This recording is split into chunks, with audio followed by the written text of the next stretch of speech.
Today, we're comparing two workhorse antibiotics, Piperacillin-tazobactam and cefepime. We're going to focus specifically on how they affect the kidneys. When you're choosing between them, the safety profile is often the deciding factor, so let's look at the evidence. First, a quick definition. Acute kidney injury, or AKI, is a sudden drop in kidney function. This impacts the body's ability to balance fluids and clear out toxins, and it's a known complication with antibiotics, especially in the critically ill patients who receive them most.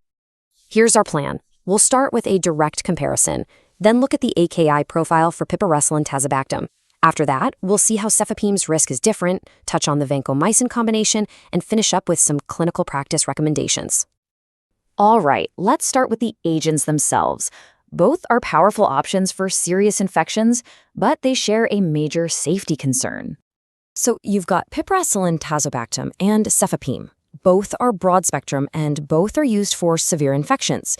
Because they overlap so much in their use, understanding their distinct safety profiles is absolutely key to making the right call. We're going to zero in on the evidence for kidney toxicity. So what does the data tell us about Piperacillin-tazobactam, often just called Pip-Tazo? What's its AKI profile look like? The main takeaway from the evidence is pretty direct.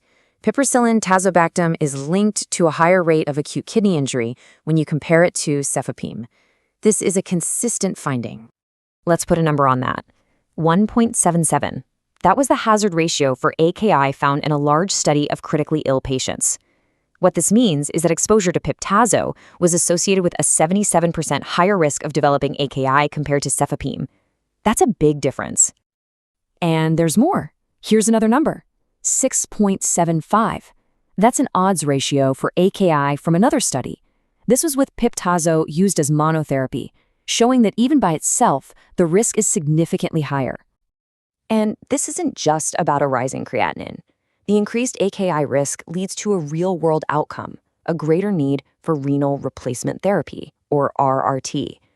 It's also really important to know this risk is there even when vancomycin is not on board. The suspected mechanism is tubular toxicity and interstitial nephritis. Okay, so we've seen the risk with Pip-Tazo. What about the alternative? Let's examine cefapime's risk profile. Well, the evidence suggests that cefepime is the less nephrotoxic of the two. Its risk of causing direct kidney injury just seems to be lower. But here's the clinical trade-off. For a patient with normal baseline kidney function, cefepime has a low AKI risk. The real watch-out with cefepime is neurotoxicity, things like encephalopathy or seizures. And that neurotoxicity risk goes way up if the patient's renal clearance is already impaired. Okay, now let's talk about a very common scenario in the hospital. Combination therapy with vancomycin. When you combine Piperacillin-tazobactam and vancomycin, you get an amplified risk for acute kidney injury. This isn't just a possibility.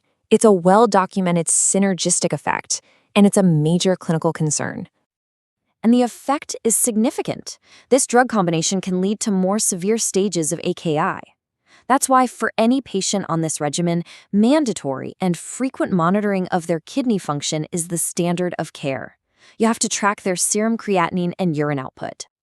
So how do we use this evidence in our day-to-day practice? Let's move on to the clinical recommendations. It really comes down to 5 practical steps. First, assess your patient's risk. Check their baseline renal function and see what other nephrotoxic drugs they're on. Second, choose your agent. If the AKI risk is high, maybe cefepime is the better choice. Third, monitor function for all patients. Track that creatinine and urine output. Fourth, always be ready to adjust the dose based on their renal function. And fifth, if you go with cefepime, be vigilant for signs of neurotoxicity. Here's a quick summary table.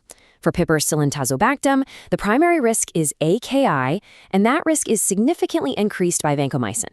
For cefepime, the primary risk is neurotoxicity. Both are for severe infections, but as you can see, their risk profiles are quite different. And that brings us to a final thought for you to take into your practice. You have a patient with borderline renal function. How does this evidence change your initial antibiotic choice? Thinking through that scenario is the best way to apply this information. Thanks for listening.